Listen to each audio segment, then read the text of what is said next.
Hello, नमस्कार दोस्तों, जय श्री कृष्णा।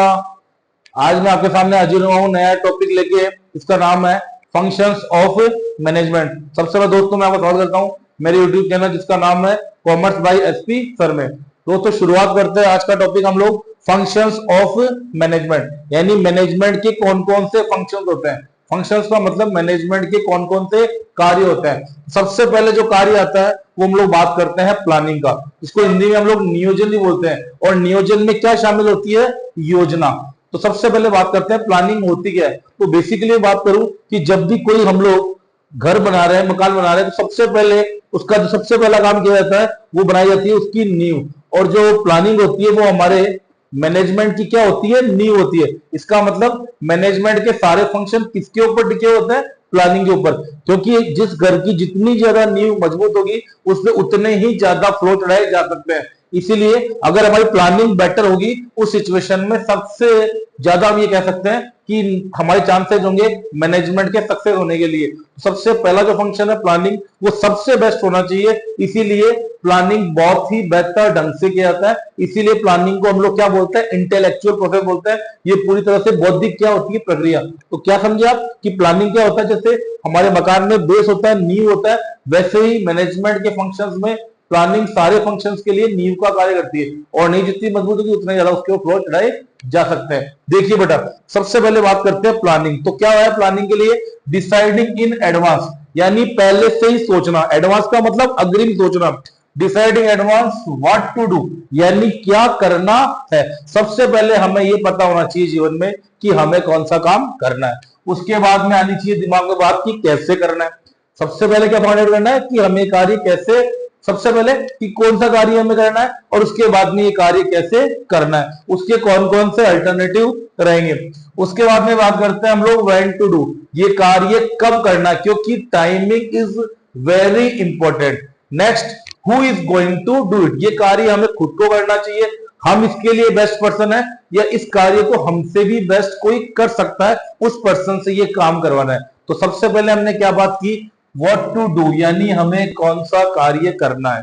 फिर हमने बात की कैसे करना है। कैसे करने में हमारे सामने ऑप्शंस आएंगे जो हम लोग प्लानिंग प्रोसेस से बात करेंगे कि जैसे जितने भी ऑप्शंस है उन सबकी हमें लिस्ट बनानी है। उसके बाद में उन सभी ऑप्शंस का इवेल्युएशन करना है। इवेल्युएशन का मतलब होता है मूल्यांकन करना है। और उसके बाद में उनमें से सबके मेरिट्स और डीमेरिट, जितने भी इवेल्युएशन है उनके मेरिट्स और डीमेरिट्स को देखते हुए सबसे जो श्रेष्ठ होता है, सबसे जो बेस्ट अल्टरनेटिव होता है उसका सिलेक्शन करना होता है। उसके बाद में बात की व्हेन टू डू, मैंने कहा टाइमिंग इज वेरी इंपॉर्टेंट। तो ये कार्य कब करना है और उसके बाद में कौन इससे पूरा, अगर हम अच्छा से कर सकते हैं तो खुद करें, सबसे बेस्ट है। और खुद नहीं कर सकते तो उसके लिए एक्सपर्ट को क्या करें? हायर करें। ये तो गई फर्स्ट डेफिनेशन प्लानिंग की। मैं सेकंड डेफिनेशन भी आपको दूंगा, और वो डेफिनेशन कौन सी है? Planning is a bridge gap where we stand today and where we want to go. क्या बताया मैंने? Planning is a bridge gap where we stand today and where we want to go, यानी आज हम लोग कहां पे खड़े हैं और फ्यूचर में हमें कहां तक जाना है, वो चीज हमारी क्या रहेगी? प्लानिंग। जैसे मैं आप लोगों के लिए 12th क्लास के स्टूडेंट के लिए कि आज जैसे मान लो आज की डेट है 26 सितंबर, तो आज आप जहां पे खड़े हो और फ्यूचर में आपको अच्छे मार्क्स लेके आने 12th क्लास में, जब भी आपका फरवरी एंडिंग में या मार्च में एग्जाम होता है, तो जब आपका एग्जाम होता है आपको उसमें ज्यादा से ज्यादा क्या लाने? अंक लाने, मार्क्स लाने। तो आपको वहां तक पहुंचना, उसके लिए जो रास्ता आप सेट करोगे, जो दिमाग में जो कुछ सोचोगे, उसके लिए जो भी स्कीम बनाओगे, योजना बनाने, क्या बोला कि प्लानिंग को क्या बोलते हैं हिंदी में? नियोजन। और प्लानिंग में क्या इंक्लूड होता है? नियोजन। तो उस चीज को हम लोग किसमें काउंट करेंगे बेटा? प्लानिंग में काउंट करेंगे। Clear? Planning includes what to do, how to do, when to do and who is going to do it. And second definition, planning is a bridge gap, planning is a bridge gap where we stand today and where we want to go. Clear? चलते हैं बेटा next definition की तरफ। The second one is organise, जिसको बोलते हैं हम लोग संगठन। देखिए, प्लानिंग हमारा फर्स्ट फंक्शन हो गया, सेकंड फंक्शन कौन सा हो गया? ऑर्गेनाइजिंग। प्लानिंग इंटेलेक्चुअल प्रोसेस है। अब हम लोग क्या करते हैं? हमारे संगठन को मजबूत करते हैं। और आप जानते हो यूनियन इज स्ट्रेंथ, संगठन में शक्ति है। तो सबसे पहले क्या कर रहे हैं? ऑर्गेनाइज द एक्टिविटी, जितनी भी एक्टिविटी उनको क्या कर रहे हैं? ऑर्गेनाइज कर रहे हैं। मतलब क्या कर रहे हैं? एक कर रहे हैं। And establishing and organising structure. देखिए, दो टाइप के स्ट्रक्चर होते हैं हमारे, एक तो होता है डिविजनल स्ट्रक्चर और एक होता है हमारा फंक्शनल स्ट्रक्चर। जब हम लोग 5th चैप्टर के बारे में बात करेंगे तब हम लोग इसके बारे में बात करेंगे अच्छे से कि ये क्या क्या होता है। फिर मैं आपको एक बार बताता हूं उसके लिए। ऑर्गेनाइजेशन स्ट्रक्चर में जो फंक्शनल स्ट्रक्चर होता है, जब हम लोग संगठन को, ऑर्गेनाइजेशन को उसके द्वारा किए जाने वाले फंक्शंस के अकॉर्डिंग डिवाइड करते हैं, तो कौन सा स्ट्रक्चर होता है? Functional structure. और जब किसी ऑर्गेनाइजेशन को उसके द्वारा किए जाने, उसके द्वारा बनाए जाने वाले उत्पादों यानी प्रोडक्ट के अकॉर्डिंग डिवाइड करते हैं, तो कौन सा होता है? डिविजनल। इन शॉर्ट, अगर किसी ऑर्गेनाइजेशन को फंक्शंस के अकॉर्डिंग डिवाइड करें तो कौन सा होता है? Functional structure. किसी ऑर्गेनाइजेशन को उसके द्वारा बनाए गए प्रोडक्ट के अकॉर्डिंग डिवाइड करें तो कौन सा होता है? Divisional structure. नेक्स्ट है, और ये काम कर क्यों रहे हम लोग? To execute the plan. मैं पूरी डिटेल आपको बता रहा हूं। हमें क्या करना है?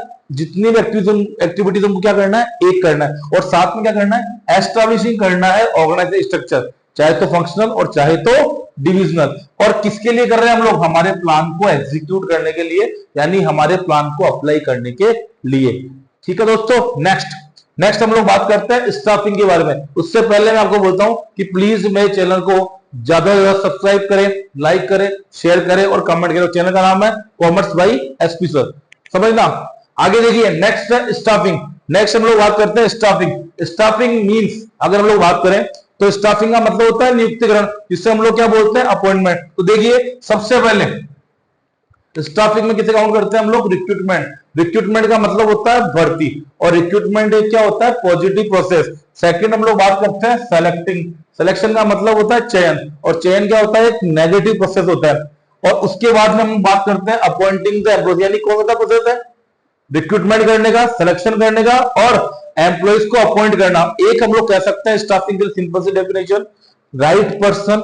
Staffing is the process of appointing right person at the right time with right qualification with right post, यानी सही पर्सन को सही क्वालिफिकेशन के साथ में सही टाइम पे सही जगह अगर हम लोग अपॉइंट करते हैं तो वो चीज किसमें काउंट होती है? स्टाफिंग में।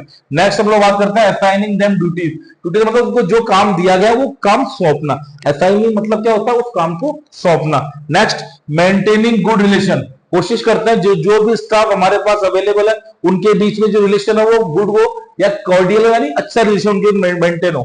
टेकिंग केयर ऑफ ग्रीवेंस, ये बहुत जरूरी पॉइंट है। ग्रीवेंस का मतलब होता है जितने भी एम्प्लॉइज है उनकी पीड़ा का हम लोग क्या करें, उनकी जो समस्या है उनका हम लोग क्या करें? समाधान करें, किसी भी तरह की प्रॉब्लम है। तो ये हो गया हमारा कौन सा बेटा? स्टाफिंग।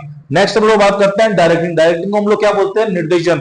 और डायरेक्टिंग क्या बोल रहा है? Directing refers to giving direction. सबसे पहली चीज डायरेक्शन क्या बोलते हैं? जो हम लोग डायरेक्शन देते हैं, दिशा निर्देश देते हैं, उसे हम लोग क्या बोलते हैं? डायरेक्शन। सेकंड काम क्या कर रहे हैं बेटा हम लोग? इंस्ट्रक्शन। इंस्ट्रक्शन यानी भी क्या होता है? निर्देश देना, बट पर्टिकुलर किसी सेंस से रिलेटेड क्या कहलाएगा? इंस्ट्रक्शन कहलाएगा।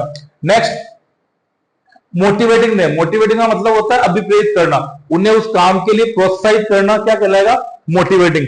Next, supervising. सुपरवाइजिंग का मतलब होता है कि जब भी एम्प्लॉइज वर्क करे तो उनका हमें क्या करना है? सुपरविजन करना है। सुपरविजन का मतलब होता है उस काम के लिए जब वो वर्क कर रहे हैं तो उनको अच्छे से हम लोग क्या करें? चेक करें, और चेक करने में हम ये देखते हैं कि उनमें जो भी कमियां हैं उनका हम लोग क्या करें? इंप्रूवमेंट करें, सुधार करें। क्लियर। नेक्स्ट हम लोग बात कर रहे हैं यहाँ पे कम्युनिकेटिंग विद देम, और उसके बाद में सबसे अच्छी जो बात जरूरी बात होती है वो होता है कम्युनिकेशन। और कम्युनिकेशन में दोस्तों आपको एक लाइन में समझा रहा हूं। कम्युनिकेशन का मतलब होता है exchange of thoughts, ideas, views and message. क्या होता है communication? Exchange of thoughts, ideas, views and message. Clear. तो लास्ट काम जो कर रहे हैं वो हम लोग क्या करते हैं? एम्प्लॉय तक कम्युनिकेट करें, बार बार में उनसे बातचीत करते रहे। अगर वो डीमोटिवेट हो तो उनको बार बार मोटिवेट करें। उनकी कोई प्रॉब्लम आई तो उनका क्या करें हम लोग? सॉल्यूशन करें। किसी भी तरह की उनकी कोई अपनी पर्सनल प्रॉब्लम है, ऑर्गेनाइजिंग प्रॉब्लम है, उनका हम लोग क्या करें? सॉल्यूशन। और वो कब पॉसिबल होगा? जब हमारा और उनका कम्युनिकेशन क्या रहेगा? बेटर। कम्युनिकेशन क्या होता है? Exchange of thoughts, ideas, views और मैसेज। एक एम्प्लॉइज की मैनेजमेंट के लिए क्या थॉट है और एक मैनेजमेंट की एम्प्लॉइज के लिए क्या थॉट है। अगर दोनों पॉजिटिव रहेगी तो ऑर्गेनाइजेशन क्या करेगा? ग्रो करेगा। क्लियर। नेक्स्ट और लास्ट, कंट्रोलिंग। कंट्रोलिंग के लिए सिंपल सी बात करता हूं मैं। सबसे पहले हम लोग क्या करते हैं? सबसे पहले हम लोग एक स्टैंडर्ड सेट करते हैं किसी भी चीज के लिए। जैसे अगर मैं बोलूं कि अगर मैं नॉर्मल बात करूं तो 1000 हमने यूनिट्स के बराबर प्रॉफिट का हमने क्या लिया है? एक टारगेट सेट किया है, और एक्चुअल में हमारी परफॉर्मेंस रही 950। तो कितने यूनिट से हम कम रहे? 50 यूनिट से। और 50 यूनिट्स हमारी क्या कहलाई? कमी। कमी को हम लोग बोलते हैं डेविएशन। कमी के लिए कौन सा वर्ड यूज करते हैं? डेविएशन। तो हम लोग क्या करेंगे? 50 यूनिट से टारगेट कम रहे, नेक्स्ट टाइम जब भी हम लोग वापस से कंट्रोलिंग करेंगे तब हम लोग क्या करेंगे? उन 50 यूनिट्स जो कम रही है हमारी, ऐसी गलती दोबारा से नहीं हो, इसके लिए हम लोग क्या करेंगे? करेक्टिव एक्शन क्या करेंगे? प्लान करेंगे। और यही हमारी क्या कहलाती है? कंट्रोलिंग। एग्जाम्पल के थ्रू। अब और डेफिनेशन एक और देख लीजिए, क्या बताया? To controlling refers to all performance measurement. जो भी परफॉर्मेंस है उसका हमने क्या किया? मेजरमेंट किया। दूसरा नंबर है फॉलो अप एक्शन। जो भी एक्शन लिया वो चेक करते हैं शुरुआत से लेकर स्टार्ट लास्ट तक कि सारे एक्शन हमारे सही थे या नहीं। एक्शंस का मतलब होता है हमारे बिजनेस स्टडी में कार्यवाही से। That keep the actual performance on path of the plan. और उस समय हम लोग चेक करते हैं कि क्या टारगेट को हम लोग हासिल कर पाएंगे, या मैं कह सकता हूं कि हम लोग जो है वो टारगेट के रास्ते पे है या नहीं। जैसे एग्जांपल देता हूं मैं कि अगर हमें 50 यूनिट बनानी है 2 दिन में, तो एक दिन में हम लोग काउंट करें तो कितनी यूनिट बन सकती है? 25 यूनिट। अगर हमने फर्स्ट डे ओनली 20 यूनिट बनानी है, दैट मींस हम लोग टारगेट से 5 यूनिट क्या चल रहा है? पीछे। तो नेक्स्ट डे हम लोग टारगेट सेट करेंगे कि हमें कितनी यूनिट बनानी पड़ेगी? 30 यूनिट, ताकि हम वो टारगेट क्या करें? कवर करें। ये था हमारा कंट्रोलिंग। तो आज का जो टॉपिक था functions of management, I hope दोस्तों आपको अच्छे समझ में आया होगा। ठीक है, नेक्स्ट मिलते हैं हम लोग नई वीडियो साथ में। तब तक के लिए धन्यवाद। जय श्री कृष्णा।